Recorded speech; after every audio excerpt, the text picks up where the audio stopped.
जी, मंत्र जाप से वर्तमान जीवन के दुख तकलीफ कम होती है या अगले जन्म के? अरे पूछो मत।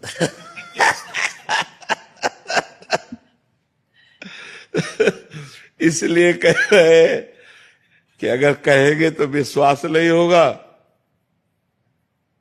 तो इसलिए हम कहा पूछो मत। अगर हम कहते हैं कि दुख मिट जाता है तो आप उंगली हमारे ऊपर उठा दोगे। तो अगर कहोगे मंत्र जपने से क्या दुख मिट जाते हो, अगर हम कहते हैं हाँ, तो आप कहोगे आप ही भोग रहे हो, अभी तक क्या मंत्र नहीं जप पाए क्या? बात यह है कि पूर्व जो प्रारब्ध निश्चित हो गया है उसे भोगना पड़ेगा। जिसे प्रारब्ध कहते हैं उसे भोगना पड़ता है। जो नया कर्म है और जो पुराने संचित कर्म है, ये दोनों नष्ट हो जाते हैं भजन से। प्रारब्ध नष्ट नहीं होता, प्रारब्ध भोगना पड़ता है।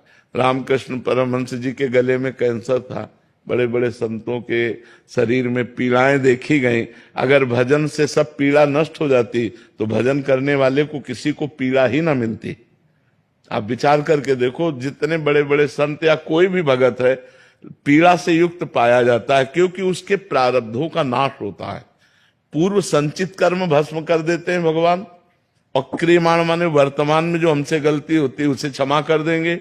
लेकिन जिस समय हमारा शरीर बनाया गया था, उस समय जो रखा गया है कि 20 वर्ष में तुम्हारा हाथ टूट जाएगा, 25 वर्ष में तुम्हारा सर फूटेगा, तुम्हें कैंसर, वो सब होगा, वो सब होगा, चाहे भजन करो या ना करो, उससे कोई फर्क नहीं पड़ता। तो ये बात हिम्मत करके, हाँ ये जरूर है कि भगवान थोड़ा सहने की सामर्थ्य दे देते हैं, सहने की सामर्थ्य देते हैं कि उसी को हम रो के काटें या उसी को हंस के काटें। तो जब हम भजन में चित्त जोड़ते हैं तो थोड़ा आनंद में जीवन होता है, लेकिन भोगना पड़ता है। अवश्य में वो भोक्तव्यम कृतम कर्म शुभाशुभम, भोगना पड़ता है। इसीलिए सबको भोगना पड़ता है। इसीलिए कहा जाता है डरो पाप कर्म मत करो, क्योंकि कर्म बन गया तो भोगना पड़ेगा। अभी मनुष्य जन्म है तो नाम जप करके, भगवान का आराधन करके, तीर्थयाटन करके, दूसरों की सेवा करके आप मिटा सकते हो। और मनुष्य जन्म छूट गया, फिर नहीं मिटा पाओगे, फिर तो भोगना ही भोगना है। इसलिए खूब नाम जप करो और जो कष्ट आवे उसे भोग लो, भगवान का प्रसाद मान करके निकल चलो। बहुत भयावह संसार है, बहुत कष्टमय संसार है। पता नहीं लोग कैसे जीते हैं। यहां तो हर क्षण किसकी शरण में जाए, सब असमर्थ है।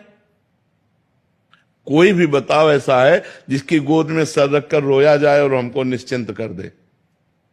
क्योंकि जिसकी सर में हम गोद रख करके रोना चाहते हैं वो भी असमर्थ है, वो भी बेचारा काल के अधीन है, वो भी मृत्यु के अधीन है, वो भी भययुक्त है, वो पूर्ण समर्थ तो नहीं है। और जो पूर्ण समर्थ हो दिखाई नहीं दे रहे हैं, यही है, सबके अंदर है, सबके बीच में है, हमारी सुन्न है।